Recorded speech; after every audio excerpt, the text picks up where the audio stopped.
The first sound you hear is not a gavel. It's the echo of gunfire in a far-off desert, the roar of helicopters slicing through dusty skies, the frantic heartbeat of a young soldier who believed his country would never forget him. The camera fades in on his eyes. Alert, bloodshot, full of grit and loyalty. Then the screen goes black. A voiceover whispers, trembling but strong. We were heroes there, but here we're defendants. That's where our story begins.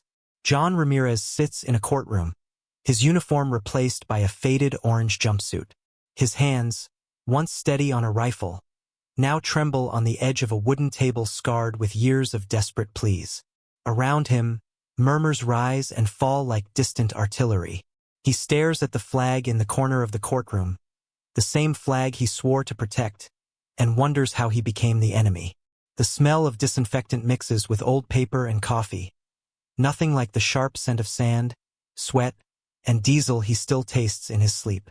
Mr. Ramirez, the judge calls, voice crisp but tired. John flinches, the way soldiers do when someone shouts too close. He clears his throat. Yes, Your Honor, he says, the words heavy with shame and disbelief. His attorney, a young public defender juggling 3 cases at once, leans closer and whispers, Stay calm. This is just an arraignment. John nods, but his mind is somewhere else. Fallujah, Kandahar, the endless convoy roads where survival depended on suspicion and speed. Back in the courtroom, the prosecutor lists charges like reading off coordinates. Disorderly conduct, assault, possession. Each word slices deeper than shrapnel. The gallery shifts uncomfortably. A veteran in trouble is a headline, but not a cause. John closes his eyes. He can still hear the metallic click of his rifle, feel the sting of desert wind on his cheeks. He wonders if anyone in this room knows what it's like to cradle a dying friend while promising, We're going home, brother. Even when you know it's a lie. Cut to a flashback. The film slows. Dust swirls. John, in full gear, crouches behind a crumbling wall. He's 23, adrenaline pumping, shouting orders above the chaos. Move, move, he yells. The ground shakes. A boy with a ragged shirt runs across the street clutching something shiny. John's finger tightens on the trigger. Everything stops. In that moment, the line between danger and innocence blurs forever. Later, in the quiet of the barracks, he can't wash the image out of his head. Nights become longer. Drinks get stronger. The war doesn't end just because the flight home lands. Back in the present, John's mother sits behind him, hands clasped, rosary beads cutting small crescents into her palms. Mi hijo, she whispers. You're not a bad man. He turns slightly, eyes glistening. I don't know who I am anymore, he says under his breath. The bailiff glances over but says nothing. The courtroom clock ticks like a countdown. Outside, the city moves on. Cars honk. People check their phones. Few notice the veteran being led out a side door in cuffs. The narrator's voice cuts in. This is not an isolated case. It's a quiet epidemic. Men and women who stood watch so we could sleep now stand before judges, accused and forgotten. We cut to another scene. A dimly lit veterans' hall. A circle of folding chairs. Coffee gone cold. John sits among others. A Marine with haunted eyes. An Air Force tech sergeant who hasn't slept through a night in years. A Navy corpsman whose hands shake when he's not holding a cigarette. They talk in low voices, the language of people who've seen too much. I didn't mean to hurt anybody, says the Marine. I just snapped. The corpsman nods. Me too. The noise, the crowds. It's like being back there. My head just... He makes a gesture, like an explosion. The counselor, a middle-aged woman with a calm face and deep empathy, leans forward. You're not broken, she says softly. You're hurting. There's a difference. But the system they're all facing doesn't see the difference. It files charges, not memories. It weighs guilt, not trauma. As John walks out of the support group into the cold night, snowflakes cling to his hair like white ash. The city's neon lights flicker, casting him in blues and reds, like police lights that never quite leave his mind. He looks up at the sky, searching for stars the way he used to during long night watches overseas. He mutters to himself, "I fought for freedom. Why do I feel trapped?" A friend from his unit meets him outside, hands shoved in his jacket. "You heard from the VA yet?" the friend asks. John shakes his head. 2 months waiting. Paperwork lost again. The friend snorts. Typical. They share a bitter laugh that tastes of exhaustion. Then silence. "You gonna be okay?" the friend finally says. John shrugs. "Court dates next week. We'll see." Cut back to the narrator. Across the nation, thousands of veterans are cycling through jails, courts, and probation offices. Post-traumatic stress, traumatic brain injuries, addiction, invisible wounds that turn once disciplined warriors into reluctant defendants. Some find help, most don't, and each story begins with a moment like John's. The first time they realize the country they served doesn't know what to do with them. The screen shows quick cuts. A female veteran crying outside a courthouse. A judge rubbing his temples during sentencing. A group of veterans in orange jumpsuits standing in line for lunch trays. Over it all, the voiceover. They traded uniforms for mugshots. They traded honor for a record they never sought. And yet, inside each of them is the same soldier who once stood between danger and home. John returns to his small apartment. Peeling paint, unpaid bills, medals gathering dust on a shelf. He picks one up, the ribbon frayed, and holds it against his forehead. A single tear lands on the metal.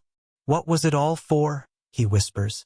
The television in the corner blares a commercial about freedom and opportunity. He turns it off, plunging the room into silence. His phone buzzes. A text from his public defender. "Remember, court at 9 a.m. tomorrow. Don't be late." He types back, "I'll be there," then deletes it. He sits at the edge of his bed, staring at the floor.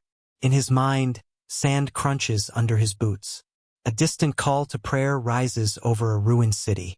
He's back there again. And yet, deep inside, a flicker remains. The same resilience that kept him alive overseas.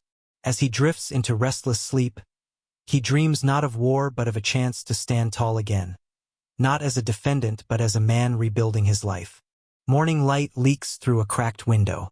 John wakes before dawn, as if he's still on base. But instead of the bugle, he hears the hiss of the radiator and the muffled shouts of neighbors down the hall. He shaves mechanically, staring at his reflection. The man in the mirror has new lines under his eyes, but the same squared shoulders. He pulls on a clean shirt and tie that doesn't quite fit, the clothes of a defendant trying to look respectable. On his dresser, his medals glint accusingly, like eyes watching him go. At the courthouse, security lines snake around the lobby. John stands quietly, clutching a file of paperwork. A woman ahead of him mutters about the wait. A man behind him smells of stale beer. When the guard wands him, John flinches at the metallic beep. "Relax," the guard says, half joking. John forces a smile. Inside, the fluorescent lights buzz like distant insects. His boots squeak on the tile. Every sound is too sharp, every movement too close. His chest tightens. His attorney meets him near the elevator. Tablet in hand, tie loosened. "Okay, John," she says quickly. "We're going to ask for a continuance. The prosecutor is still pushing for jail time, but maybe we can angle for probation. Have you been going to the counseling sessions?" John nods. "Every week." She scribbles a note. "Good. Judges like that." He wants to ask if anyone cares why he ended up here in the first place, but the words stick in his throat. Inside the courtroom, the prosecutor lays out the facts. A bar fight, 2 injured patrons, a broken window. He says defendant like a curse word. John keeps his eyes on the table. In his mind, it wasn't a bar fight. It was a flashback triggered by a dropped tray. A sudden loud bang, bodies moving fast. For a second, he was back in a combat zone. By the time reality returned, fists were flying. But there's no place in the charging document for context. The judge sighs, shuffling papers. "Mr. Ramirez, this is your second offense. I'm concerned about your ability to control your temper." John's attorney rises. Your Honor, Mr. Ramirez is a decorated veteran. He's been actively seeking treatment for post-traumatic stress. We're asking the court to consider alternatives to incarceration. The judge leans back, eyes narrowing. We have limited options, he says, but something in his voice softens. He looks at John. Mr. Ramirez, do you understand the seriousness of these charges? John nods. Yes, Your Honor, he says quietly, but his voice shakes. I'm trying. In the gallery, a local journalist scribbles notes for a piece about troubled veterans. John's mother grips her rosary. The air feels heavy, like a storm waiting to break. We'll reconvene next month, the judge finally says. Mr. Ramirez, continue your counseling. We'll review your progress. The gavel drops. John exhales, but it feels like holding his breath underwater. Outside, cameras flash. A reporter calls out, John, do you think you're being treated fairly? He shields his face and keeps walking. His attorney mutters, no comment. They part ways at the courthouse steps. Snow turns to slush on the sidewalk. John pulls his coat tight, head down. He feels like everyone's watching a show he never auditioned for.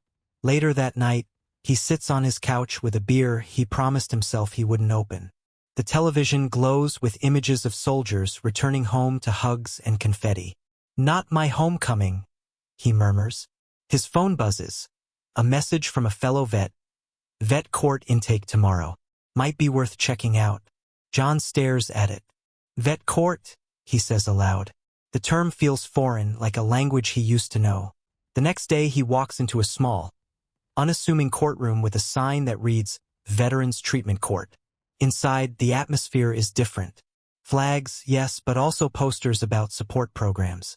The judge, a silver-haired man with a firm but kind gaze, greets participants by name. Mr. Ramirez, welcome, he says. Here, we do things a bit differently. John glances around. Other veterans sit in the jury box, not as jurors but as mentors. There's coffee on a side table, not just for staff but for everyone. A mentor, a stocky Marine with a calm presence, shakes John's hand. I'm Mike, he says. Did 3 tours. Made some mistakes when I got back. This program saved me. John blinks, unsure what to say. Thanks, he manages. They sit down together. The judge explains. This court focuses on rehabilitation, not punishment. We hold you accountable, but we also help you heal. You'll have to attend therapy, check in regularly, and stay clean. Are you willing to do that? John swallows. Yes, Your Honor, he says, his voice steadier this time. Over the next weeks, the script follows John's routine. Therapy sessions where he finally talks about the firefight and the boy with the shiny object. Group meetings where other veterans nod in understanding instead of judgment. Job training classes where he learns to translate military skills into civilian resumes. In one session, a counselor asks, When's the last time you felt proud of yourself? John hesitates. I don't know, he admits. Maybe when I saved my squad. But that was years ago. The counselor smiles gently. We'll find new reasons. One evening after a session, John sits with Mike outside under a street lamp. The air smells of damp concrete and cigarette smoke. I still get the dreams, John confesses. Last night I woke up ready to fight. Mike nods. Me too. You learn to ride it out. The trick is not to let it drive your choices. John looks at him. How'd you do it? Mike exhales. One day at a time. And by not giving up on myself, even when I wanted to. Their breath forms clouds in the cold, like small ghosts drifting away. Meanwhile, the prosecutor still watches from a distance, skeptical. These veterans' courts are too soft, he mutters to a colleague. But he can't ignore the data showing lower reoffense rates. The judge invites him to sit in on a session. He sees John helping another participant fill out a housing application. For a moment, his expression changes. John's mother notices the difference too. When he visits, he's more present, less restless. She makes him arroz con pollo like when he was a boy. Mi hijo, she says, touching his cheek. You look lighter. He smiles faintly. Trying, Mom. Trying real hard. She hugs him tight, and for the first time in months he hugs back without feeling like he's holding a weapon. But it's not a straight line. One night, after a stressful hearing, John walks past a bar where laughter spills into the street. He stops, staring at the neon glow. His hands shake. His phone buzzes. A text from Mike. "You okay? Need to talk?" John inhales sharply, turns away from the door, and keeps walking. A small victory, but a victory. As weeks turn into months, the camera shows a montage. John in therapy, John running in the park at dawn, John volunteering at a shelter for other vets, John in court reporting his progress. The judge's tone changes from cautious to encouraging. "Mr. Ramirez, you're making significant strides," he says at one hearing. John meets his eyes and says, "Thank you, Your Honor. I'm trying to earn another chance." In a quiet moment, John sits by the river at sunset. The water glows orange, like the desert sky he once cursed. He closes his eyes, hearing not gunfire but the steady rush of water. For the first time in years, his shoulders loosen. He whispers to himself, "I'm still here." The camera lingers on his face as the light fades. The cold of late winter clings to the city like a damp coat. John trudges up the courthouse steps for his monthly review, breath coming out in sharp clouds. Inside, the veterans' court hums with low voices and the smell of coffee. He spots Mike across the room, who gives him a subtle thumbs up. It's been 90 days since his last outburst, 60 since he even thought about drinking. The discipline of the program feels at once strange and familiar, like the drills he used to curse during basic training. The judge greets him warmly. "Mr. Ramirez, you've been making progress." John nods. "Yes, Your Honor." His hands still tremble slightly, but not from rage. From nerves. The prosecutor glances at the file, then at John. "We're seeing improvement," he admits reluctantly. "We'll continue monitoring compliance." The judge smiles. "Stay the course, Mr. Ramirez. We're rooting for you." After court, John and Mike grab coffee at a small diner near the bus stop. The windows fog from the heat inside. "You're doing good, brother," Mike says. "It's not easy." John stares at his mug. "Sometimes I feel like I'm two people. The soldier, the screw-up. I don't know which one's real." Mike leans forward. "You're more than both. You're a man who came back alive. That counts for something." John exhales. "Feels like nobody sees that." "We see it," Mike says simply. Therapy sessions grow more intense. John begins to talk about the boy with the shiny object, the firefight, the screams. He can hardly get the words out at first. His counselor listens without blinking, then gently asks, "What would you tell that younger version of yourself who had to make that choice?" John's voice cracks. "I'd tell him it wasn't his fault." Tears slide down his cheeks, hot and unstoppable. For the first time, he doesn't wipe them away. The counselor hands him a tissue. "That's where healing starts," she says. The program assigns John community service at a shelter for homeless veterans. On his first day, he sees a man sleeping under a thin blanket near the door. The man's boots are worn but polished, a small act of dignity. John kneels, shaking him awake. "Hey man, we've got coffee inside." The man blinks up at him, eyes dull with exhaustion. "Army?" he rasps. "Marine," John answers. "Come on, let's get you warm." Inside, as he ladles soup into a bowl, John feels something shift. He's not just receiving help now, he's giving it. But the road isn't smooth. One rainy night, after a heated phone call with his ex-wife about unpaid bills, John storms out of his apartment. The city lights blur.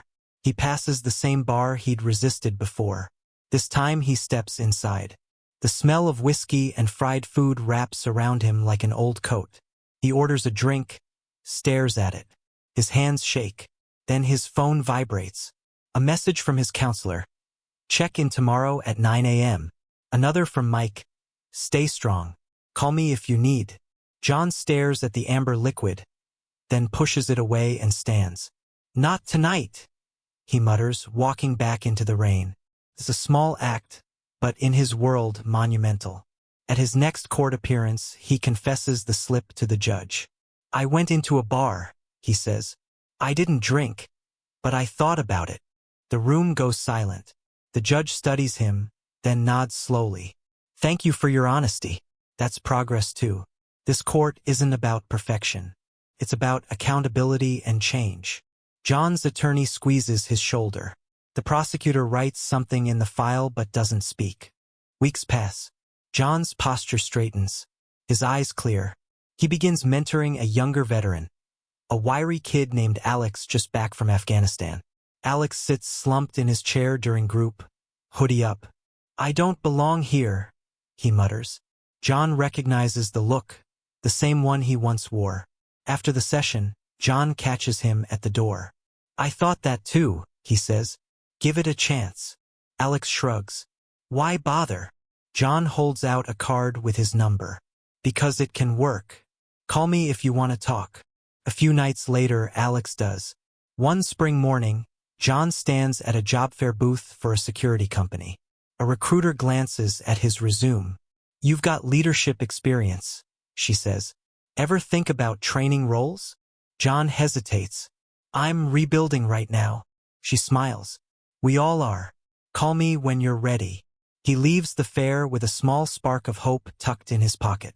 His relationship with his mother warms. She invites him to Sunday dinner. They sit at the same worn kitchen table from his childhood. She serves arroz con pollo, the smell filling the room. Mi hijo, she says, eyes shining. I'm proud of you. He swallows hard. I'm trying, Mom. She reaches across, squeezes his hand. I see that. The script shows a montage of milestones.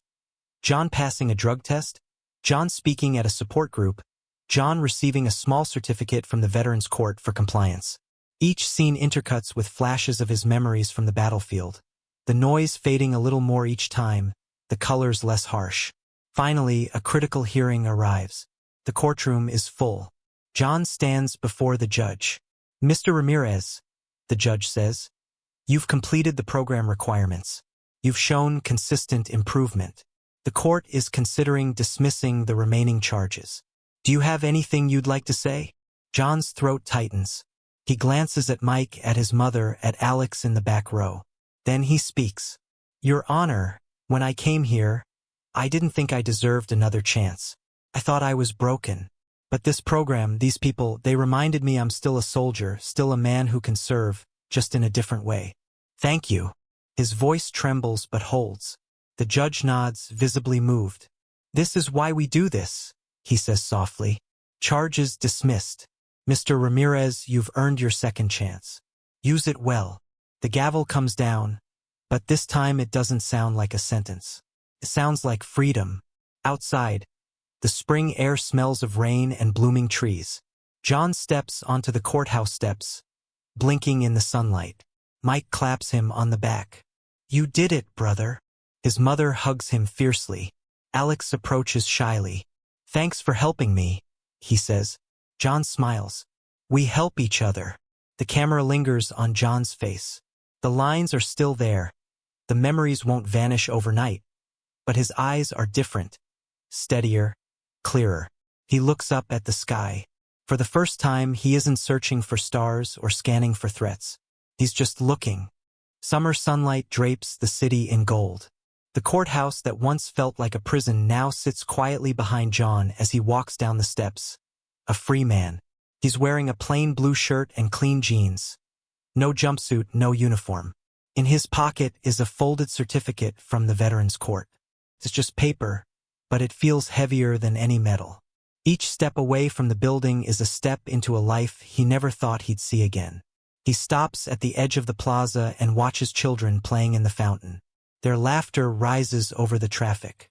For a moment he closes his eyes, breathing in the smell of cut grass, diesel from a passing bus, and street vendor hot dogs. It's the first time in years that these sounds don't trigger a flashback. Instead, they feel like a heartbeat, a reminder that the world keeps going, and he's part of it. That evening he volunteers again at the shelter. Alex, the younger vet he's been mentoring, stands beside him ladling soup. Feels different now, Alex says. John smiles. Yeah, it does.